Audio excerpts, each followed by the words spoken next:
Il est 15h40, le jeune Maël va pouvoir retourner à l'école lundi. L'enfant de 10 ans était déscolarisé après des années de harcèlement scolaire. C'est l'élève mis en cause qui va changer d'établissement. Ça faisait des semaines que les parents de Maël se battaient pour que leur fils puisse rester dans son école en Saône-et-Loire. Oui, c'est un gros soulagement. Après 3 mois de déscolarisation, on peut souffler. Ah oui, on s'est heurté à beaucoup de murs même. Mais oui, il n'y a pas de loi pour protéger les victimes dans les écoles en fait. Euh, on nous a tout le temps dit, ben, partez, partez, on peut rien faire pour vous. Moi, je dis non, oui, parce que ben voilà, ben pour moi, c'est pas une victime qui doit se rabaisser encore plus, qui doit subir ça, le changement d'école. Et je leur ai dit, c'est pas mon fils qui partira parce qu'il a pas envie de partir. Donc, je leur ai dit que je me battrais jusqu'au bout. Depuis le début, hein, je leur ai dit que de toute façon, ça a été un combat pour faire reconnaître le harcèlement scolaire par l'éducation nationale. Et après, ça a été un combat pour que l'autre famille parte. C'est compliqué de faire ces démarches-là parce que on a peur d'être mal vu, on a peur de ce qui peut se passer par la suite. Bonjour Anne Sibeli, merci d'être avec nous. Vous êtes présidente et cofondatrice de l'association La Vague qui lutte contre le harcèlement scolaire. Alors très bien, c'est Maël qui va rester dans son école et non son ou ses harceleurs.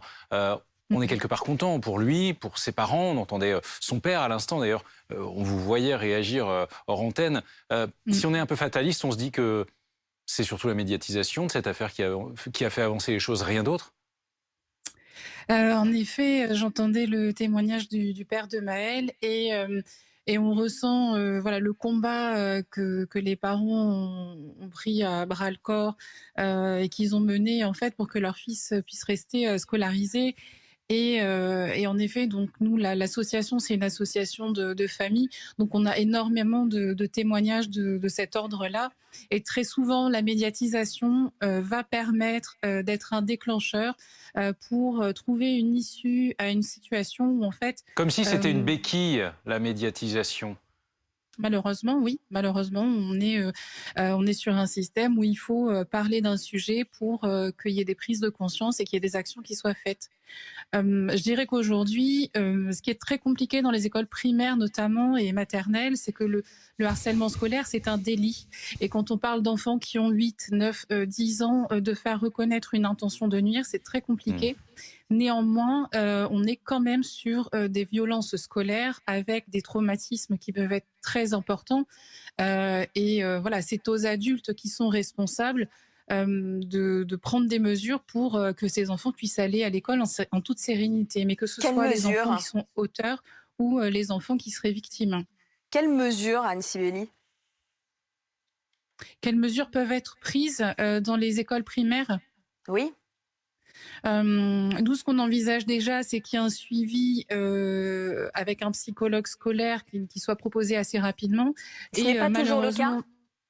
Non, malheureusement, non, non, non. On est sur un désert, plutôt un désert sur ce type de poste-là. Ça peut être très, très compliqué d'avoir un psychologue de disponible.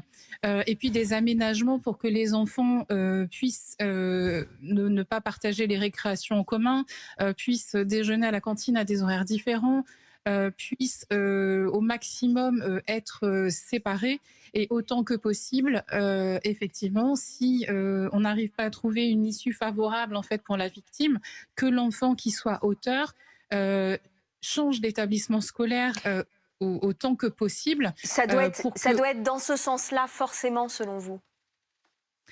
Vous voyez la difficulté du père de Maël, la difficulté que Maël a eue à retrouver en fait le chemin de l'école. Uniquement à l'issue en fait du changement d'école de l'enfant auteur. C'est très compliqué puisque ça reste des enfants en effet, mais les adultes qui doivent je dirais se positionner à un moment donné pour protéger les enfants doivent être à même de prendre des décisions assez drastiques. Et oui, en effet, quand on est sur des cas comme ça très violents qui perdurent, parce que c'est de vrais traumatismes pour ces enfants, il faut savoir aussi prendre des décisions. Merci Anne de Sibeli. cet ordre-là. Merci d'avoir été en direct avec nous cet après-midi. Parmi les pistes mises en place par l'Éducation nationale,